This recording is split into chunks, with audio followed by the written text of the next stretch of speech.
Comprendre la dépression, croire qu'il suffit de se secouer ou de positiver pour sortir d'une dépression, est l'une des idées reçues les plus néfastes et persistantes dans notre société. Cette confusion fondamentale entre la déprime, un état psychologique passager lié aux aléas de la vie, et la dépression, une véritable maladie psychique, reconnue par le corps médical, empêche non seulement une compréhension réelle de cette souffrance complexe, mais retarde également considérablement l'accès à des soins appropriés et spécialisés. La différence entre ces deux états est à la fois qualitative et quantitative. Là où la déprime se manifeste comme une émotion temporaire, la dépression s'installe comme un état durable et envahissant.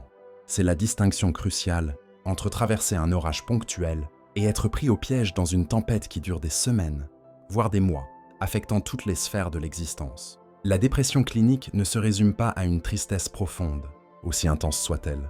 Elle se caractérise par un effondrement général aux multiples facettes, une perte de plaisir total, une fatigue écrasante qui ne cède pas au repos, des troubles persistants du sommeil et de l'appétit, d'importantes difficultés de concentration, et souvent un sentiment accru de dévalorisation ou une culpabilité invalidante. Les conséquences de ce malentendu social sont lourdes et multiples.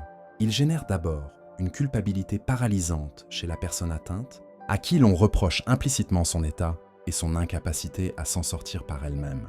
Il encourage malheureusement l'entourage, souvent bien intentionné mais mal informé, à prodiguer des conseils inefficaces. Sors, distrais-toi, change-toi les idées, qui, loin de soulager les symptômes, renforce le sentiment d'incompréhension et d'isolement.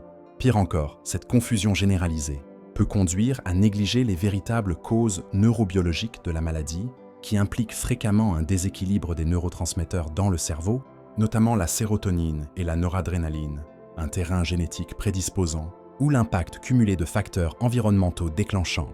Il est donc crucial d'abandonner définitivement ce mythe dangereux pour lui substituer une vision à la fois médicale, humaine et éclairée.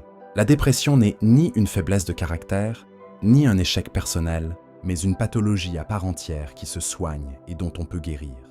Sa prise en charge efficace repose sur des fondations solides et complémentaires. La psychothérapie, qui aide à déconstruire les schémas de pensée négatives et à reconstruire une relation plus apaisée avec soi-même et avec les autres. Comprendre et accepter cette réalité complexe, c'est offrir aux personnes concernées la légitimité de souffrir et la possibilité réelle de guérir, sans honte, sans jugement, et dans le respect du parcours thérapeutique unique de chacun.